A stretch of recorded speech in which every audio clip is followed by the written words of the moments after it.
엄마 아빠는 언제 와? 8살 큰딸 민주의 물음에 나는 잠깐 손을 멈췄다. 설거지를 하던 손에서 물방울이 뚝뚝 떨어졌다. 어떻게 대답해야 할까? 벌써 40여 번은 들었을 이 질문에 아직도 답을 찾지 못하고 있었다. 아빠는 하늘나라에 가셨단다. 하늘나라에서는 뭐 해? 6살 둘째 민석이가 고개를 갸웃거리며 물었다. 아이들의 맑은 눈동자를 보고 있으면 가슴이 먹먹해졌다. 이제 막 4살이 된 셋째 민수와 2살배기 막내 미나까지 사남매를 혼자 키워야 한다는 현실이 아직도 믿기지 않았다. 아빠는 구름 위에서 우리를 지켜보고 계실 거야. 거짓말 같은 위로의 말을 내뱉으며 나는 고개를 돌렸다. 눈물이 날 것 같았다. 아이들 앞에서는 울면 안 된다고 다짐했건만 아직도 마음이 약했다. 28살. 또래들은 이제야 연애를 하거나 신혼의 달콤함을 만끽할 나이였다. 하지만 나에게는 사남매라는 무거운 짐이 어깨에 올라와 있었다. 남편이 갑작스럽게 세상을 떠난 지 벌써 3달. 장례를 치르고 정신을 차려보니 앞으로 어떻게 살아야 할지 막막하기만 했다. 처음에는 친정 어머니께서 도와주시겠다고 하셨다. 하지만 시골에 계신 어머니도 몸이 불편하셨고 무엇보다 내가 아이들과 함께 독립적으로 살아가야 한다는 생각이 강했다.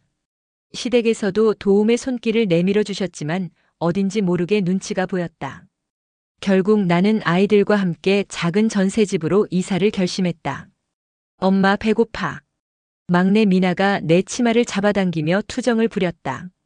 시계를 보니 벌써 저녁 6시가 넘었다. 오늘도 하루가 순식간에 지나갔다. 아침에 아이들을 깨우고 아침밥을 해주고 민주를 학교에 보내고 민석이와 민수를 유치원에 데려다주고 막내 미나와 함께 장보기를 하고 그렇게 하루가 저물어가고 있었다. 알았어, 미나야. 엄마가 밥 해줄게. 냉장고를 열어보니 별로 들어있는 게 없었다. 계란 몇 개와 김치, 그리고 어제 남은 밥이 전부였다. 시장을 봐야 하는데 아이들 넷을 데리고 나가기가 여간 어려운 일이 아니었다. 특히 민수와 미나는 아직 손이 많이 가는 나이였다. 미나는 유모차에 태워도 금세 내리겠다고 보채고 민수는 이것저것 만지고 싶어 했다. 오늘은 계란볶음밥 어때? 좋아.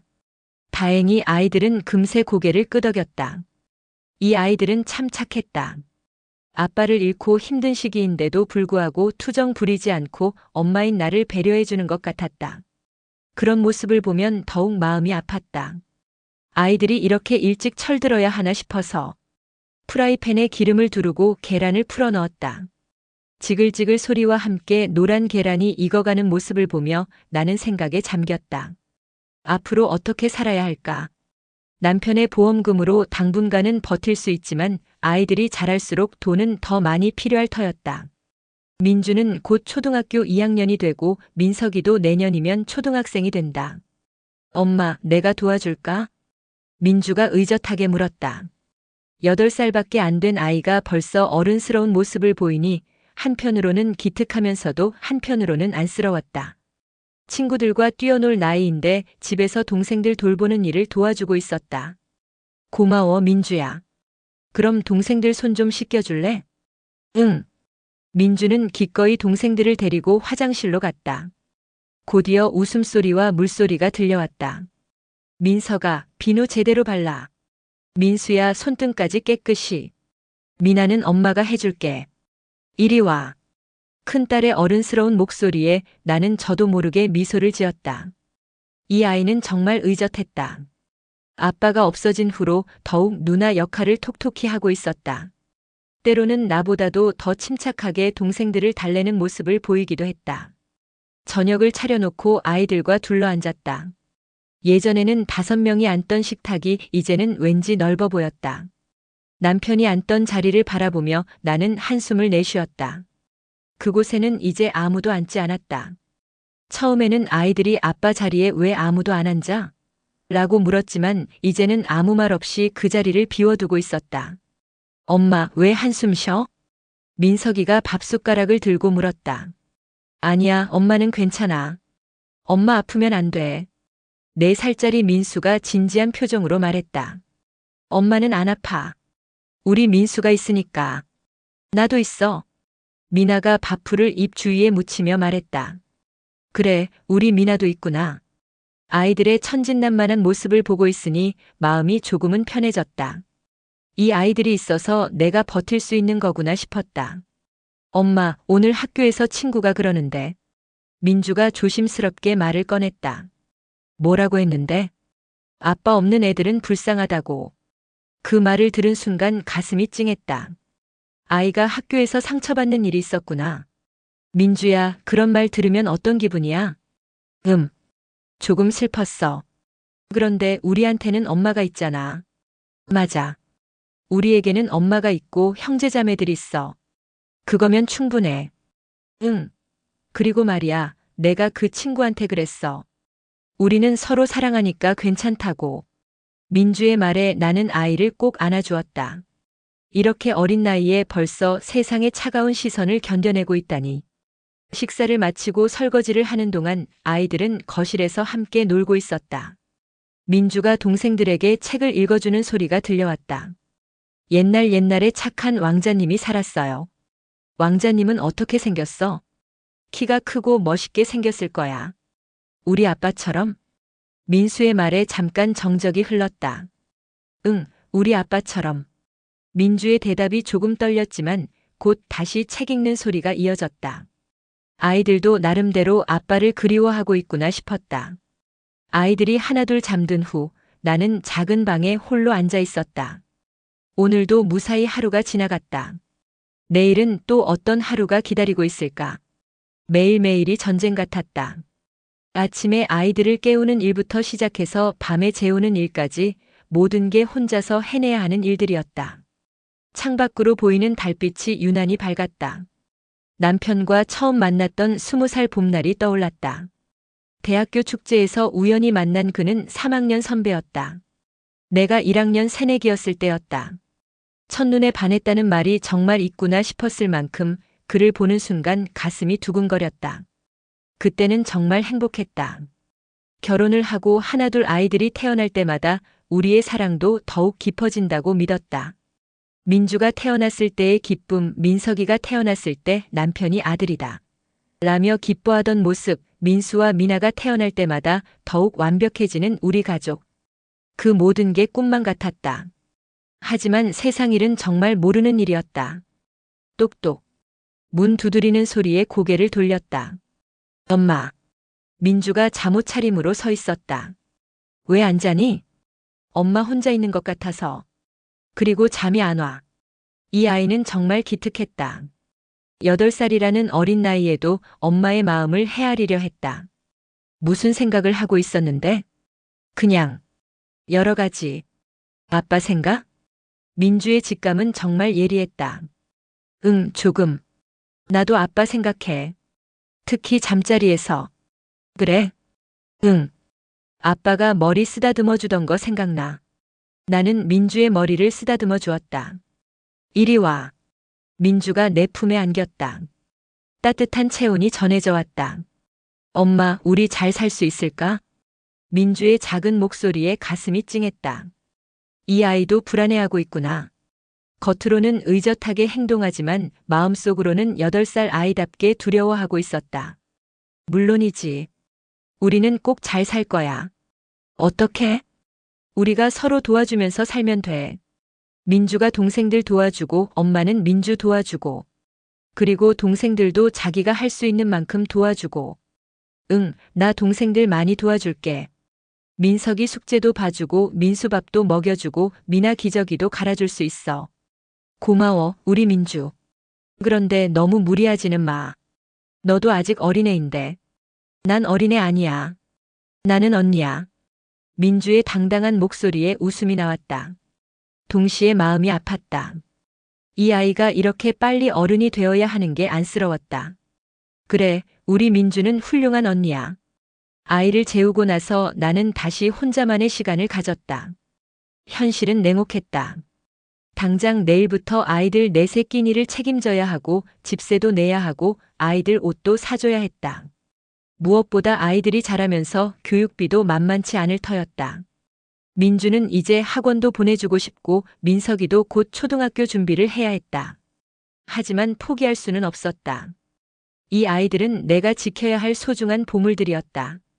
남편이 남겨준 마지막 선물이기도 했고, 남편이 세상을 떠나기 전 마지막으로 한 말이 아이들 잘 부탁해였다.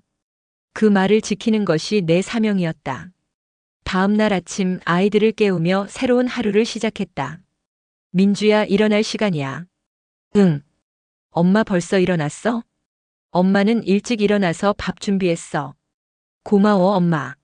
민서가, 민수야. 엄마. 두 아이가 눈을 비비며 일어났다. 민석이는 비교적 잠자리에서 잘 일어나는 편이었지만 민수는 늘 잠이 많았다. 막내 미나는 아직 깊이 잠들어 있었다. 이 아이만큼은 조금 더 재워두고 싶었다. 다른 아이들보다 체력적으로 더 많은 휴식이 필요한 나이였다. 민수야, 일어나자. 맛있는 미역국 끓였어. 미역국? 민수가 눈을 번쩍 떴다. 이 아이는 미역국을 유난히 좋아했다.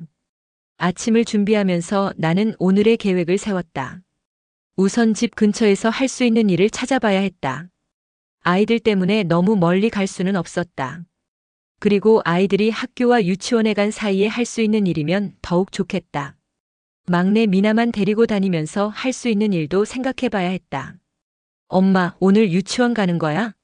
민석이가 물었다. 사실 경제적인 부담 때문에 민석이와 민수의 유치원을 그만두게 할까 고민하고 있었다. 한 달에 들어가는 비용이 만만치 않았기 때문이다.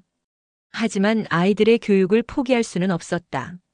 무엇보다 아이들이 친구들과 어울리며 사회성을 기르는 것도 중요했다. 그럼 우리 민석이 유치원 가야지. 좋아. 오늘은 만들기 수업이 있어. 그래. 뭘 만드는데? 아빠 얼굴. 민석이의 대답에 순간 가슴이 뜨끔했다. 아빠 얼굴을 만들어 오라는 숙제가 있다니. 이런 상황들이 아이들에게는 얼마나 힘들까. 그래, 우리 민석이가 예쁘게 만들어봐. 응. 아빠 웃는 얼굴로 만들 거야. 아이들의 밝은 웃음소리가 작은 집안을 환하게 만들었다. 이 웃음소리를 위해서라도 나는 더 열심히 살아야겠다고 다짐했다. 유치원에 민석이와 민수를 데려다주고 민주를 학교에 보낸 후 나는 막내 미나만 데리고 동네를 둘러보았다. 어디 일자리가 없을까 싶어서였다. 28살 홀어머니가 할 수 있는 일이 무엇이 있을까? 학력은 고등학교 졸업이 전부였고 특별한 기술이나 자격증도 없었다. 사장님, 혹시 일할 사람 구하세요? 동네 슈퍼마켓에 들러 물어보았다. 아, 젊은 아줌마시네. 아이는 몇 명이나 돼요? 넷이요. 사장님의 표정이 미묘하게 변했다.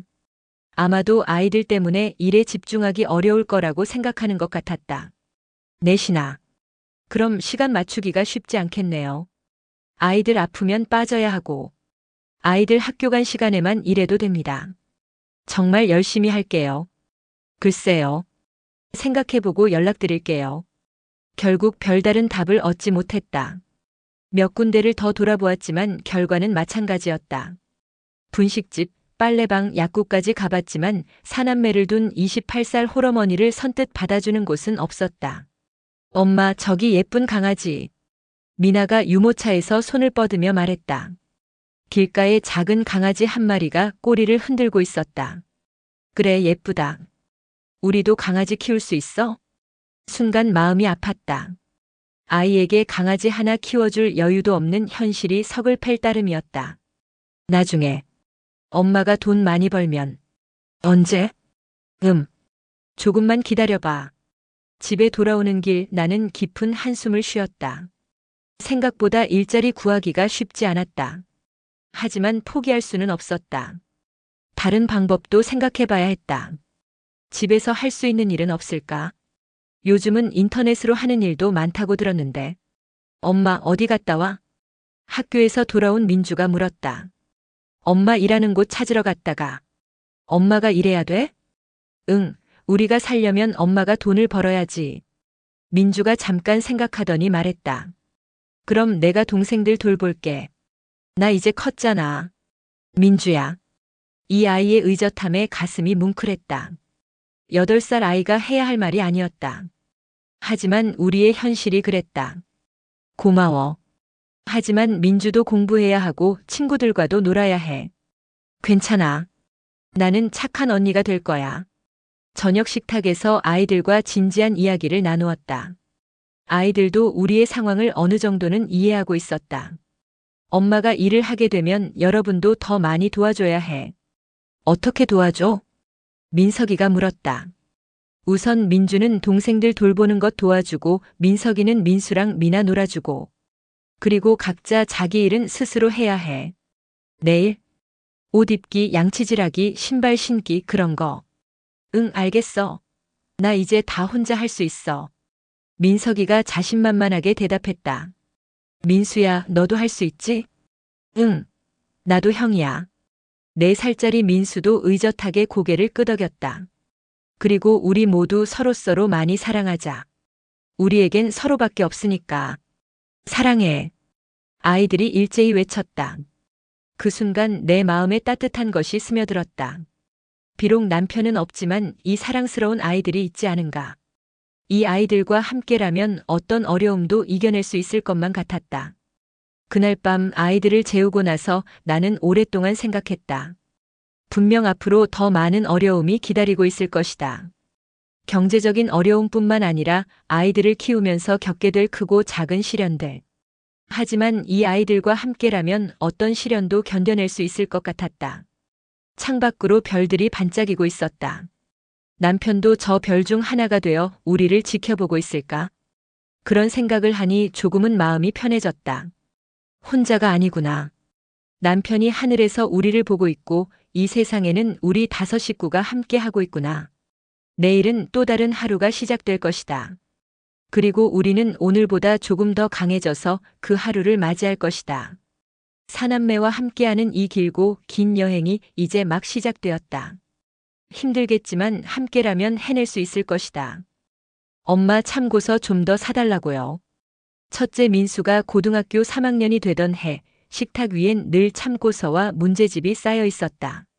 영희는 새벽 5시에 일어나 도시락을 싸고 밤늦게 들어와서도 아이들 숙제를 챙겼다. 이번엔 또 얼마나 드는데? 7만 원 정도요. 다른 애들은 다 있는데 저만 없어요. 영희는 지갑을 뒤져봤다. 생활비로 아껴둔 돈이 고작 8만 원. 하지만 주저하지 않고 돈을 건넸다. 민수야, 엄마가 공부는 못 배웠지만 너만은 꼭 좋은 대학 가야 한다. 알겠지? 네, 엄마. 꼭 서울대 갈게요. 그래, 우리 민수가 서울대를 가면 엄마가 얼마나 자랑스러울까. 둘째 민정이가 중학교에 올라가면서 집안 형편은 더욱 팍팍해졌다. 학원비, 교재비, 교복비까지 모든 것이 돈이었다. 영희는 낮에는 식당에서 일하고 저녁엔 동네 슈퍼에서 계산대를 보며 하루 16시간을 일했다. 언니, 나도 수학학원 다니고 싶어. 민정이의 말에 영희는 가슴이 아렸다. 형만 학원을 보내고 있는 상황이었다. 정희야, 조금만 기다려. 엄마가 돈 더 모으면 너도 보내줄게. 다른 애들은 다 다니는데. 나만 못 다니면 공부 뒤처져요. 엄마가 새벽 청소 일을 하나 더 맡을게. 그럼 너도 학원 갈 수 있어. 정말요? 엄마 너무 고마워요. 영희는 그날 밤 남편과 상의했다. 여보, 정희도 학원을 보내야겠어요. 아이가 너무 속상해해요. 그럼 내가 야간 알바를 더 해야겠네. 요즘 택시 운전도 경쟁이 심해서. 제가 청소 일을 하나 더 맡을게요. 새벽에 할 수 있는 거 있다던데. 당신이 그렇게까지 해야 하나요? 애들이 공부할 때인데 뭘요. 지금 안 해주면 언제 해줘요. 셋째 민철이와 막내 미나까지 중고등학교에 올라가면서 영희의 하루는 더욱 바빠졌다.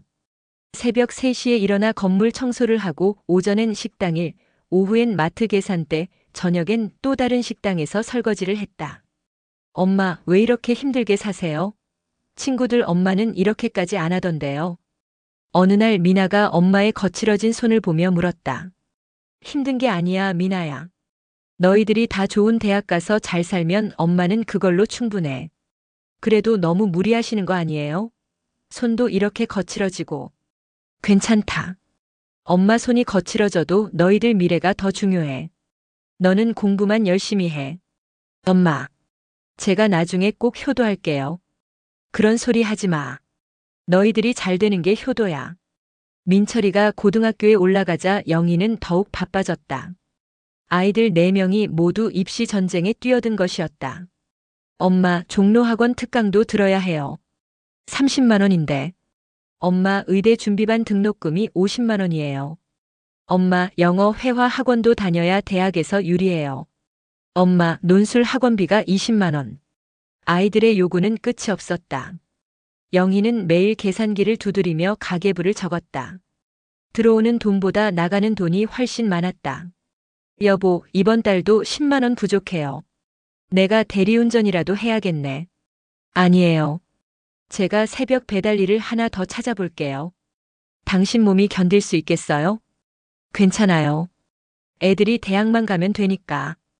영희는 새벽 2시에 일어나 신문 배달을 시작했다. 추운 겨울날에도 비가 오는 날에도 자전거를 타고 신문을 배달했다. 손가락이 얼어서 감각이 없을 때도 있었지만 아이들 학원비 생각에 참았다. 엄마, 감기 걸린 거 아니에요? 기침을 너무 하시네. 민정이가 걱정스럽게 물었다. 괜찮다. 며칠 지나면 나아질 거야. 병원에 가보세요. 병원비 아까워. 그 돈으로 너 참고서나 사자. 엄마. 정희야, 엄마는 정말 괜찮으니까 걱정하지 마. 20년 넘게 이어진 희생이 결실을 맺기 시작했다. 민수가 서울대 법과대학에, 민정이가 연세대 의대에, 민철이가 고려대 경영학과에, 막내 미나까지 이화여대 교육학과에 합격한 것이다. 엄마, 됐어요. 서울대 붙었어요. 민수의 합격 소식을 듣는 순간 영희는 그동안 참아왔던 눈물을 터뜨렸다. 정말, 정말이야? 네. 법대 수석 합격이에요. 우리 민수가 수석으로. 영희는 떨리는 손으로 민수를 끌어안았다. 26년간 새벽 3시에 일어나 일한 보람이 이 순간에 있었다. 엄마, 울지 마세요. 이제 시작이에요. 그래. 이제 시작이구나. 며칠 후 민정이도 합격 소식을 전했다. 엄마, 의대 합격했어요. 정말? 우리 정희도? 네. 이제 의사 될 수 있어요. 영희는 기쁨에 겨워 남편을 껴안았다. 여보, 우리가 해냈어요. 정말 해냈어요. 고생한 보람이 있네요. 동네 사람들도 축하 인사를 건넸다. 영희 씨 정말 대단해요. 사남매를 다 명문대에 보내다니.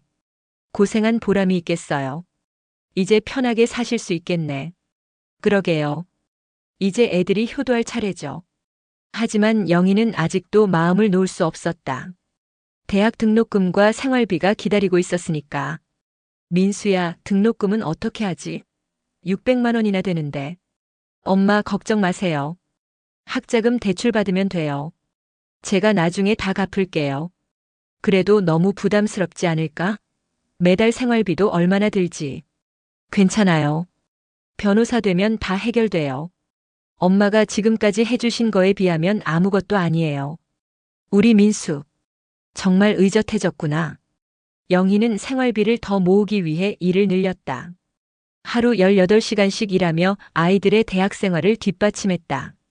대학에 다니기 시작한 아이들은 조금씩 변해갔다. 특히 민수는 서울에서 생활하며 집에 오는 횟수가 줄었다. 민수야, 언제 집에 와? 엄마가 해물찜 해놨는데. 엄마, 요즘 너무 바빠요. 학회 활동도 해야 하고 인턴십 준비도 해야 하고. 그래도 한 달에 한 번은 와야지. 엄마가 얼마나 보고 싶은데. 알겠어요. 시간 나면 갈게요. 시간 나면이 아니라 시간을 내는 거지. 엄마가 해준 음식이 그리웠다고 했잖아. 엄마, 저도 어른이 됐으니까 이해해 주세요. 하지만 민수가 집에 오는 일은 점점 드물어졌다. 명절에도 친구들과 여행을 간다며 집에 오지 않을 때가 많았다. 민수는 이번 추석에도 안 온다는구나. 엄마, 민수 형은 왜 집에 안 와요? 전에는 방학 때마다 왔는데. 미나가 물었을 때 영희는 쓴웃음을 지었다. 바쁘니까. 공부하느라 바쁘니까 그러는 거야. 그래도 너무하지 않아요? 엄마가 얼마나 고생했는데. 미나야, 그런 소리 하면 안 돼. 형이 바쁜 거 이해해야지. 민정이도 의대 생활에 바빠 집에 오는 횟수가 줄었다. 가끔 와서도 용돈을 달라고 하는 일이 많았다. 엄마, 의대는 책값이 너무 비싸요. 이번에 50만 원 정도 더 주실 수 있어요? 또, 지난주에도 30만 원 줬는데. 의대는 원래 그래요. 다른 과랑 달라요. 전공 서적 하나가 10만 원도 넘어요. 그렇게 비싸? 네. 그리고 해부학 실습비도 따로 내야 하고. 영희는 또다시 자신의 생활비를 깎아 민정이에게 돈을 주었다. 옆집 김 여사가 한마디 했다. 영희야, 아이들이 너무 당연하게 생각하는 거 아냐? 고마워한다는 말도 없이. 뭐려? 자식들이 잘 되면 그만이에요. 그래도 정도가 있지. 내가 이렇게 고생하는데 고마워할 줄은 알아야지. 애들이 아직 어려서 그래요. 사회에 나가면 달라질 거예요. 그럴까? 난 좀 걱정되는데. 영희는 김 여사의 말이 마음에 걸렸지만 아이들을 탓할 수는 없었다. 몇 년이 지나 아이들이 하나둘 사회로 나갔다. 민수는 대형 로펌에, 민정이는 대학병원에, 민철이는 대기업에, 미나는 좋은 학교 교사로 취직했다. 이제 우리 애들 다 잘 됐으니까 편해지겠네. 동네 사람들의 부러움 섞인 말에 영희도 뿌듯했다. 하지만 현실은 달랐다. 엄마, 저 결혼 준비하는데 도움 좀 주실 수 있어요? 민수가 여자친구와 결혼을 앞두고 돈을 요구했다. 결혼 준비? 뭐가 필요한데? 전세 보증금이 2억 원 정도 필요해요. 2억 원? 그걸 우리가 어떻게 해? 엄마, 제가 그동안 공부한 게 다 누구 덕분이에요? 이제 조금 도와달라고 하는 거잖아요. 조금이라고? 2억 원이 조금이야? 지금 저희 연봉으로는 대출 한도가 부족해요. 엄마가 조금만 도와주시면. 민수야, 우리가 그런 돈이 어디 있다고. 집 담보로 대출 받으시면 되잖아요. 나중에 제가 다 갚을게요. 영희와 남편은 집을 담보로 대출을 받아 민수의 결혼 자금을 마련해 주었다. 여보, 이제 우리 빚만 3천만 원이 되었네요. 괜찮아요. 애들이 다 잘 됐으니까 나중에 도와주겠죠. 민수가 갚는다고 했으니까 믿어야죠. 하지만 민수는 결혼 후 더욱 연락이 드물어졌다. 가끔 안부 인사를 해도 형식적이었다. 민수야, 요즘 어떻게 지내? 네, 잘 지내요. 엄마도 건강하시죠? 응, 그런데 언제 한번 집에 와서 밥 먹자. 며느리도 보고 싶고. 요즘 너무 바빠서. 나중에 시간 되면 갈게요. 나중에가 언제야? 결혼한 지 벌써 6개월이 다 되어 가는데. 엄마, 저희도 적응하는 시간이 필요해요. 전화를 끊고 나면 영희는 허전했다. 예전처럼 집에 와서 엄마 음식이 그립다고 하던 민수는 어디로 간 걸까? 70이 넘어 영희의 몸은 점점 힘들어졌다. 수십 년간 혹사당한 몸이 여기저기 아프기 시작했다. 엄마, 병원에 가보세요. 얼굴이 안 좋아 보여요. 미나가 걱정하며 말했지만 다른 자식들은 별다른 관심을 보이지 않았다. 괜찮다. 나이가 들어서 그래. 그래도 검사라도 받아보세요. 병원비가 아까워. 그 돈으로 너 옷이나 사. 그러던 중 영희가 소유한 집과 땅에 대한 이야기가 나왔다. 도시 개발로 인해 집값이 많이 올랐던 것이다. 엄마, 그 집 언제 정리하실 거예요? 민수가 어느 날 갑자기 물었다. 정리? 왜? 여기가 우리 집인데. 요즘 집값이 많이 올랐잖아요. 팔아서 좀 더 좋은 곳으로 이사 가시는 게 어때요? 난 여기서 계속 살고 싶은데. 정든 곳이잖아. 엄마, 혼자 사시기엔 집이 너무 커요. 관리도 힘들고 위험해요. 민정이도 거들었다.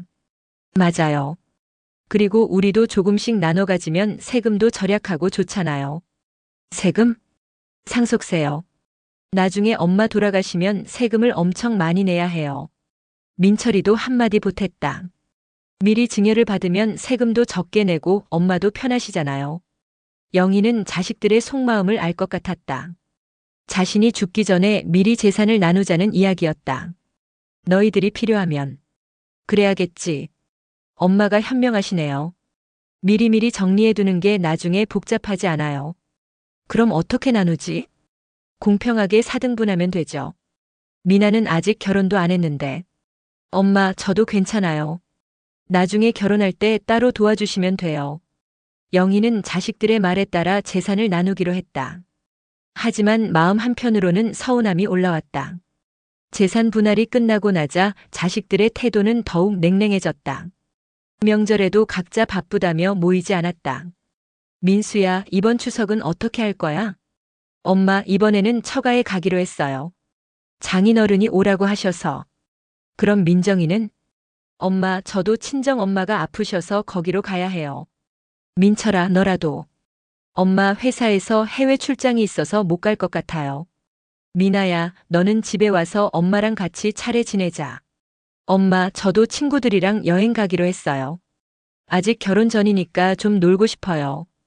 영희는 혼자 차례상을 차리고 앉아 있었다. 수십 년 전 아이들이 어렸을 때는 추석이 되면 집안이 떠들썩했었는데 지금은 너무나 조용했다. 여보, 우리가 뭘 잘못했을까요? 글쎄요. 아이들 잘 되라고 한 일인데. 그때 김 여사 말이 맞았나 봐요. 너무 많이 해주면 당연하게 여긴다고. 옆집 김 여사가 찾아와 위로했다. 영희야, 너무 상심하지 마. 요즘 애들이 다 그래. 김 여사, 전 정말 이해가 안 가요. 그 애들 키우려고 제가 얼마나 고생했는데. 그게 자식이야. 키울 때는 부모가 필요하지만 다 커서 잘 살게 되면 부모는 짐이 되는 거지. 그래도 이렇게까지. 명절에도 안 오다니. 속상하겠지만 내가 너무 많이 해준 게 문제야. 고마워할 줄 모르게 키운 거지. 그럼 제가 잘못한 건가요? 잘못했다는 게 아니라 방법이 잘못됐다는 거지. 사랑도 적당히 해야 하는 거야. 영희는 김 여사의 말이 가슴에 박혔다. 너무 많이 해주면 당연하게 여긴다는 말이 맞는 것 같았다. 재산을 나눠준 후 영희는 작은 임대 아파트로 이사했다. 수십 년 살던 집을 떠나는 날 아무도 도와주러 오지 않았다. 이삿짐 센터에서 다 해주니까 괜찮아요. 민수가 전화로 말했지만 그 말이 더 서글프다. 그래도 내가 와서 도와주면. 엄마, 제가 지금 법정에 서야 해서. 정말 죄송해요. 민정이도 바쁘다고 하고 민철이도 출장이라고 하고. 다들 바쁜 시기인가 봐요. 이사 잘하시고 나중에 인사드릴게요. 새 집에서의 생활은 쓸쓸했다. 좁은 원룸에서 혼자 밥을 먹고 혼자 텔레비전을 보는 일상이 반복됐다. 가끔 자식들이 안부 인사를 했지만 예전 같은 따뜻함은 찾을 수 없었다. 엄마, 몸은 괜찮으세요? 응, 괜찮다. 너희들은 잘 지내고? 네, 잘 지내요. 그럼 저 바빠서 끊을게요. 그래. 몸조리 잘하고. 네, 엄마도요. 영희는 전화를 끊고 한숨을 쉬었다. 40년 넘게 자식들만 바라보며 살아온 인생이었는데 이제 남은 건 외로움뿐이었다. 내가 뭘 위해 그렇게 살았나. 창밖을 바라보며 중얼거리는 영희의 목소리에는 깊은 아쉬움이 배어 있었다. 자식들을 위해 모든 것을 희생했지만 정작 자신은 혼자가 되어버린 현실이 너무나 쓸쓸했다. 어느 날 미나가 찾아왔다. 엄마, 안녕하세요. 미나야, 왜 이렇게 갑자기? 그냥 엄마 얼굴이 보고 싶어서요. 영희는 미나의 방문이 반가웠지만 한편으로는 마음이 아팠다. 네 자식 중에서 막내만이 자신을 찾아온다는 사실이. 엄마, 형들이 너무 심한 것 같아요. 무슨 소리야? 형들도 바쁜 거 이해해야지. 바빠도 이 정도는 아니죠. 엄마가 얼마나 고생하셨는데. 미나야, 그런 소리 하면 안 돼. 가족끼리. 엄마는 왜 맨날 형들 편만 드세요? 엄마가 너무 좋게만 생각하시는 거예요. 영희는 미나의 말을 들으며 복잡한 심경이었다. 막내의 말이 맞는 것 같기도 하고 그렇다고 다른 자식들을 원망할 수도 없었다. 그날 밤 영희는 오래전 일기장을 꺼내 읽었다. 아이들이 어렸을 때 쓴 글들이었다. 민수가 오늘 처음 엄마라고 불렀다. 세상에서 가장 행복한 순간이었다. 민정이가 아파서 밤새 간호했다. 힘들지만 아이가 나을 때까지 옆에 있어야지. 민철이와 미나가 나란히 자는 모습이 너무 예쁘다. 이 아이들을 위해서라면 뭐든 할 수 있을 것 같다. 영희는 일기를 읽으며 눈물을 흘렸다. 그때는 정말 행복했었다. 아이들이 자신을 필요로 했던 그때가 인생에서 가장 빛나는 시간이었을지도 모른다는 생각이 들었다. 그때로 돌아갈 수만 있다면. 하지만 시간은 돌이킬 수 없었다. 아이들은 각자의 삶을 살아가고 있었고 영희는 그들이 만들어준 외로움 속에서 남은 인생을 보내야 했다. 며칠 후 영희는 김 여사와 이야기를 나누었다. 김 여사, 제가 정말 잘못 키운 걸까요? 영희야, 잘못 키웠다는 게 아니라 너무 많이 해준 거야. 그럼 어떻게 해야 했을까요? 사랑도 적당히, 희생도 적당. 오늘은 며칠이지? 창밖을 바라보며 중얼거렸지만 대답해줄 사람은 없었다. 요양병원의 하얀 벽은 언제나 같은 모습이었고 시계 소리만이 정막을 깨뜨렸다. 틱톡, 틱톡. 시간은 흘러가는데 내 안의 시간은 멈춰 있는 것 같았다. 벽에 걸린 달력을 보니 오늘이 화요일이라고 되어 있다. 아니다, 수요일인가? 요일이 무슨 의미가 있을까? 여기서는 모든 날이 똑같다. 월요일도 일요일도 차이가 없다. 아침에 눈 떠서 저녁에 잠들 때까지 똑같은 일상의 반복. 창밖으로는 가을비가 내리고 있었다. 언제부터 내렸을까? 어젯밤부터였나, 오늘 아침부터였나. 비 내리는 소리조차 이제는 단조롭게 들린다. 예전에는 비 소리가 이렇게 쓸쓸하게 들리지 않았는데. 시어머니를 모실 때도 이런 비 오는 날이면 우울해하시곤 했다. 며느리야, 비 오는 날이면 마음이 답답해진다. 그럴 때마다 나는 따뜻한 차를 끓여드리고 곁에 앉아 이야기 상대가 되어드렸다. 그때는 그것이 당연한 일이라고 생각했다. 며느리의 도리라고. 할머니, 약 드실 시간이에요. 젊은 간호사가 들어왔다. 26살쯤 되어 보이는 그녀의 얼굴에는 직업적인 친절함이 묻어 있었다. 하지만 그 눈빛 깊숙한 곳에서는 피로와 무관심이 엿보였다. 그럴 수밖에 없지. 매일 똑같은 일을 반복하며 늙어가는 사람들을 돌보는 일이 얼마나 지겨울까. 나도 젊었을 때 이런 표정을 지었을까? 시어머니를 돌볼 때 무의식 중에 피로와 무관심을 드러냈을까? 아무리 숨기려 해도 표정에는 다 드러나는 법이니까. 고맙네, 간호사님. 혈압약이랑 당뇨약이에요. 물과 함께 드세요. 하얀 작은 종이컵에 담긴 약들을 바라보았다. 언제부터 이렇게 많은 약을 먹게 되었을까?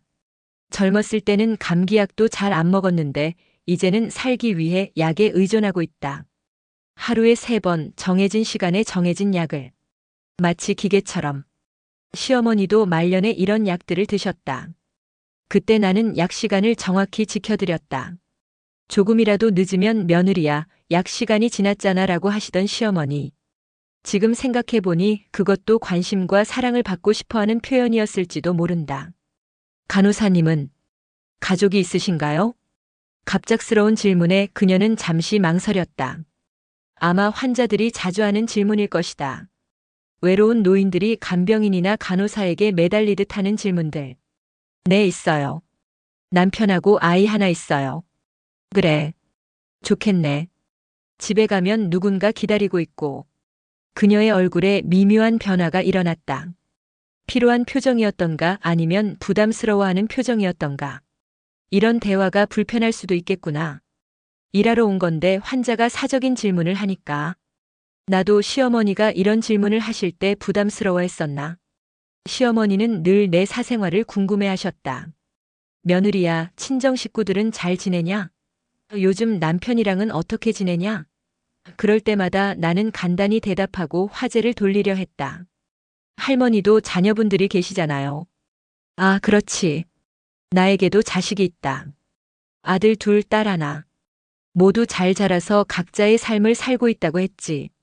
그런데 언제부터였을까? 그들의 목소리를 들은 게 언제였을까? 입원 당시에는 매일 누군가 와줬다.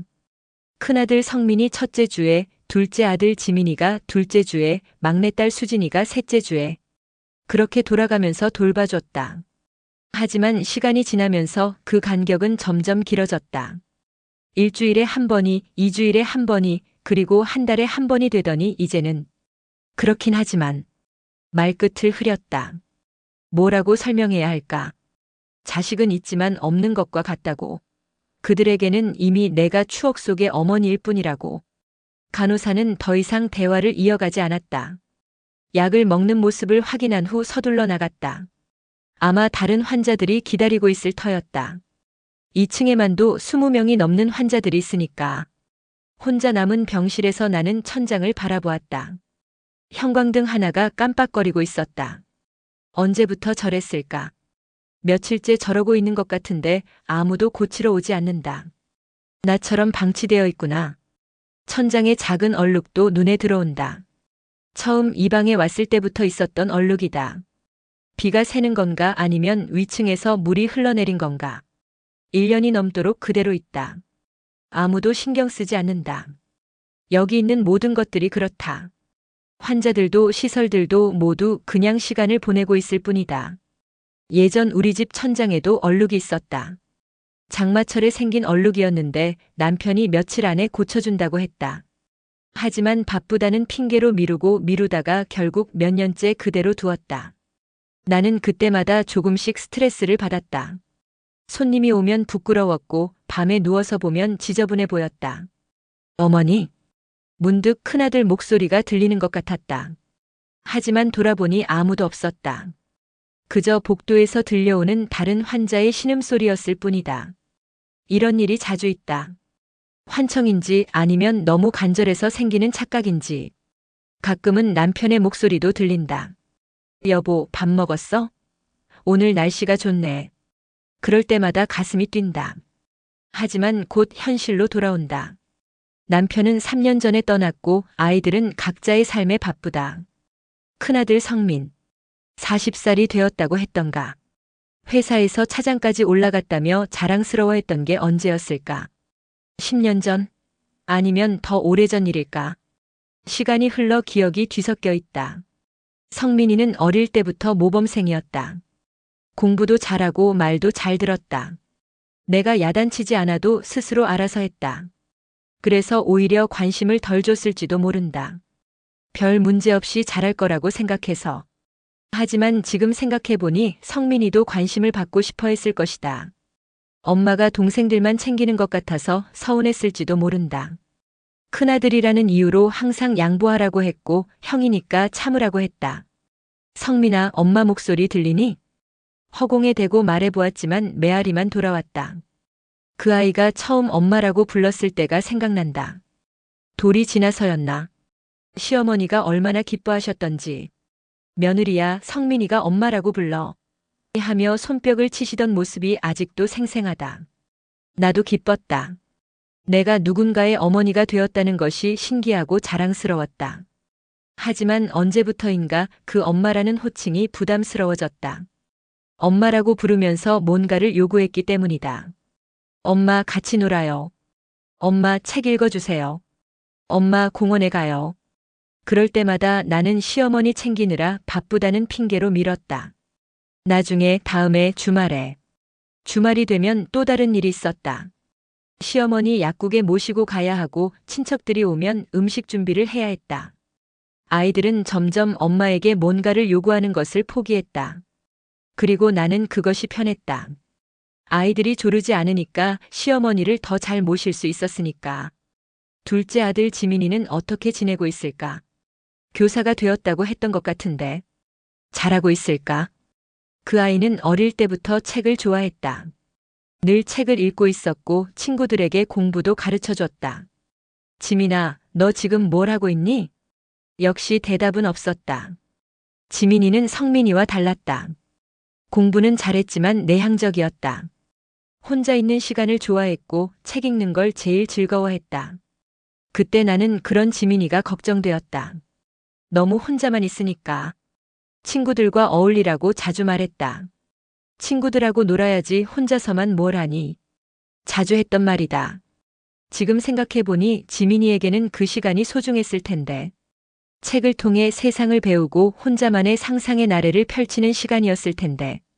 하지만 그때는 아이가 사회성이 부족할까봐 걱정만 했다. 지민이는 결국 교사가 되었다. 아이들을 가르치는 일을 하게 된 것이다. 어쩌면 어렸을 때 혼자 보낸 시간들이 아이들의 마음을 이해하는 데 도움이 되었을지도 모른다. 엄마, 저는 아이들 가르치는 게 정말 좋아요. 지민이가 한 번은 그런 말을 했다. 대학교를 졸업하고 첫 교사 생활을 시작할 때였다. 나는 그때 뭐라고 대답했을까? 분명 좋은 반응을 보였을 것이다. 교사는 안정적인 직업이니까. 하지만 지민이가 정말 원했던 건 내가 그의 선택을 진심으로 지지해주는 것이었을 테다. 단순히 안정적이어서가 아니라 그것이 그의 꿈이고 적성에 맞는다고 인정해주는 것이었을 테다.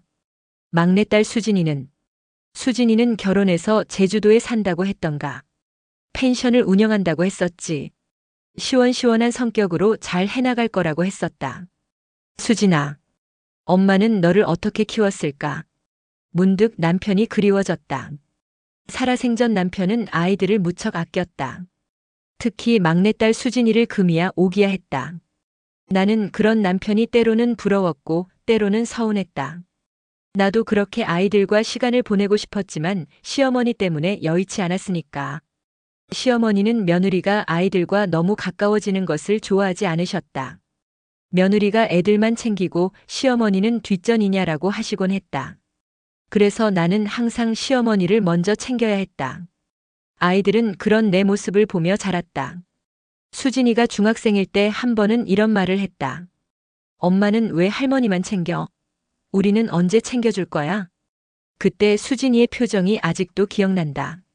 서운함과 원망이 섞여 있었다. 나는 뭐라고 대답했을까? 분명 할머니가 연세가 많으시니까 이해하라고 했을 것이다. 아이는 아직 어리니까 참으라고 했을 것이다. 그런 모습을 보고 자란 수진이는 결혼 후 시어머니와 멀리 떨어진 곳에서 살기로 했을지도 모른다. 제주도까지 내려간 것도 어쩌면 그런 이유에서일지도.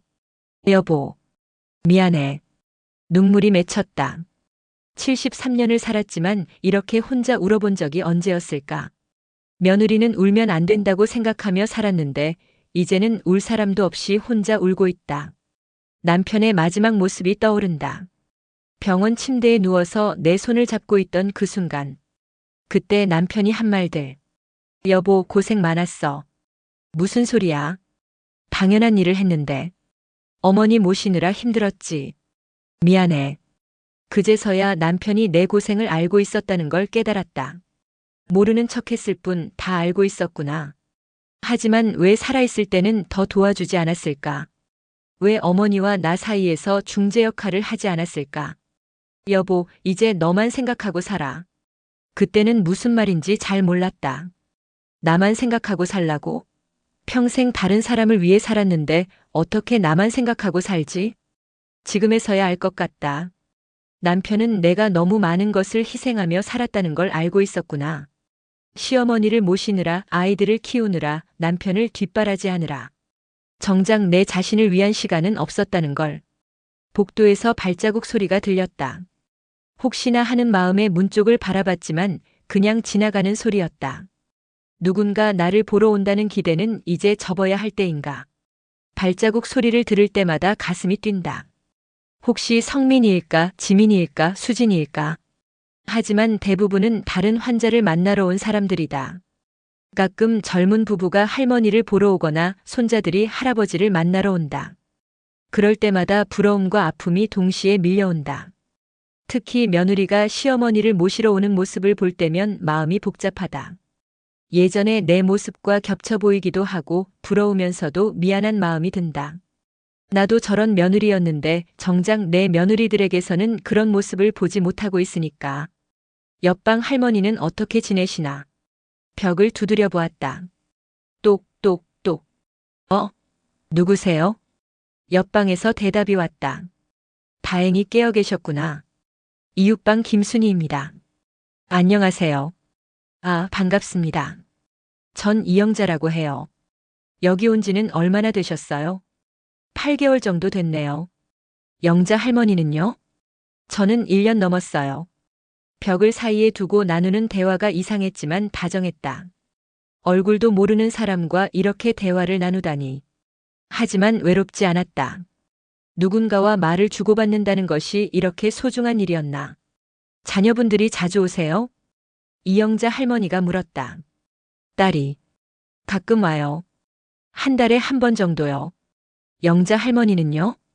저는. 말문이 막혔다. 언제가 마지막이었을까? 추석에 잠깐 얼굴 보여준 게 언제였더라. 그것도 몇 개월 전 일인 것 같은데. 저도 비슷해요.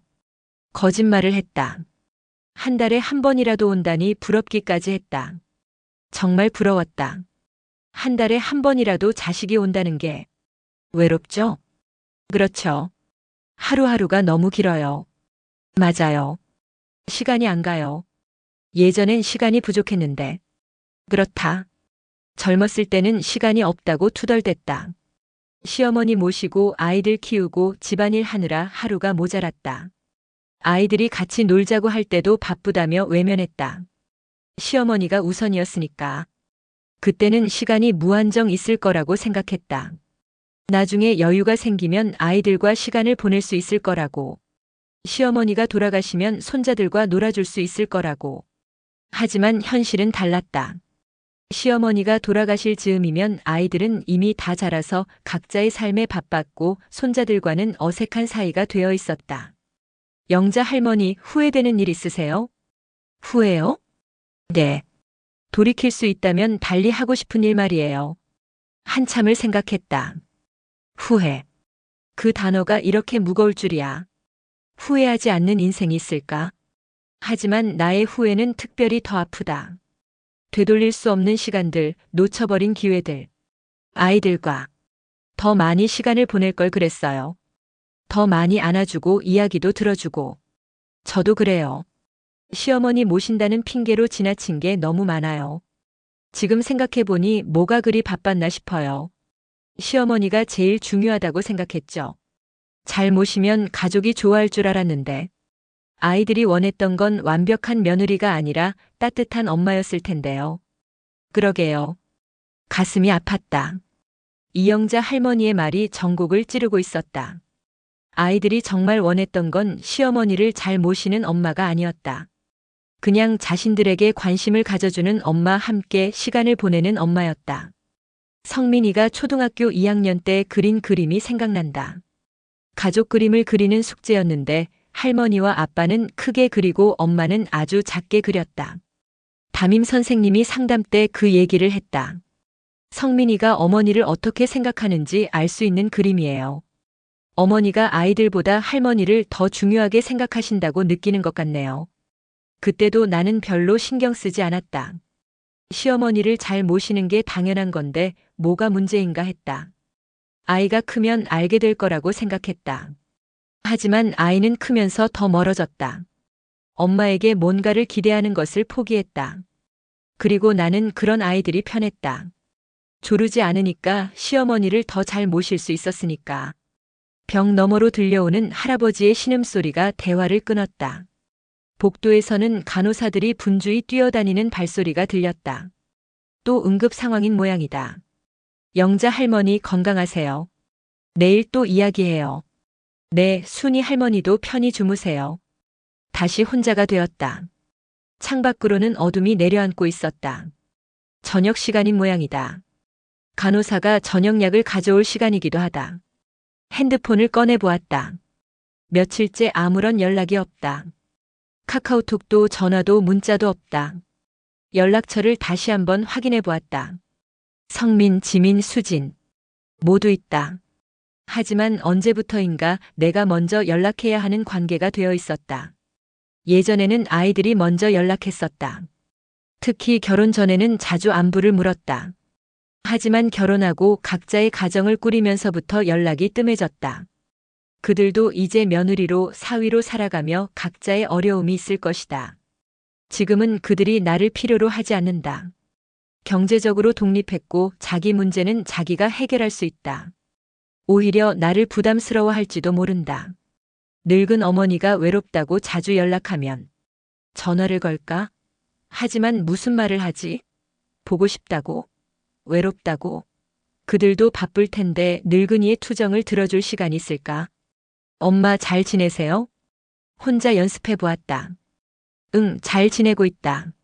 너희들은 어떻게 지내니? 바쁘게 지내요. 아이들 키우느라 시댁 일도 있고. 그래, 그럼 언제 시간 날 때 한번. 엄마, 저희도 시간 되면 꼭 갈게요. 같은 패턴의 대화가 반복될 게 뻔하다. 그리고 그 시간 되면은 언제인지 알 수 없다. 아마 명절이나 내 생일 정도가 될까? 1년에 두세 번. 손자들 얼굴도 기억이 희미하다. 성민이의 딸 서연, 아들 민준, 지민이의 아들 태윤, 수진이의 딸 하율. 모두 내 손자들인데 이름조차 헷갈린다. 마지막으로 본 게 언제였을까? 그때 서연이는 초등학생이었나 중학생이었나? 아이들에게는 할머니보다는 게임이나 스마트폰이 더 재미있을 것이다. 할머니와 무슨 대화를 나눌까? 세대 차이도 크고 공통분모도 없고.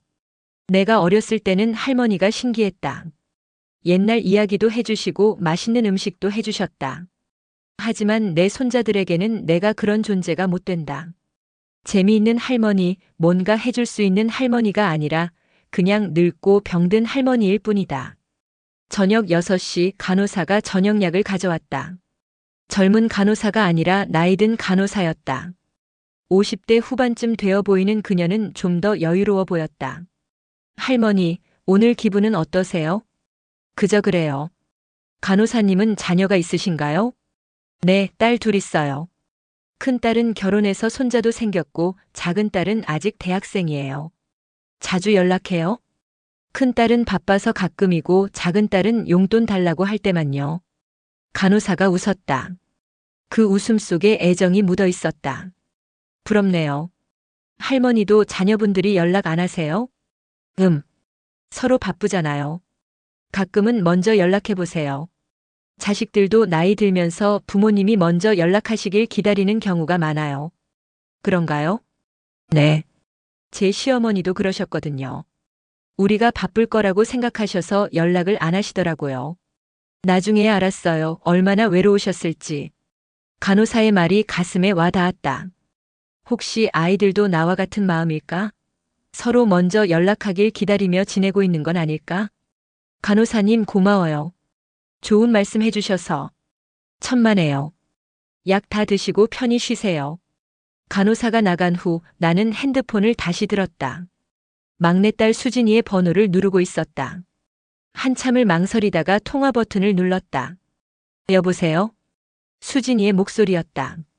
수진아, 나다. 엄마. 엄마. 무슨 일 있어요? 걱정스러운 목소리였다.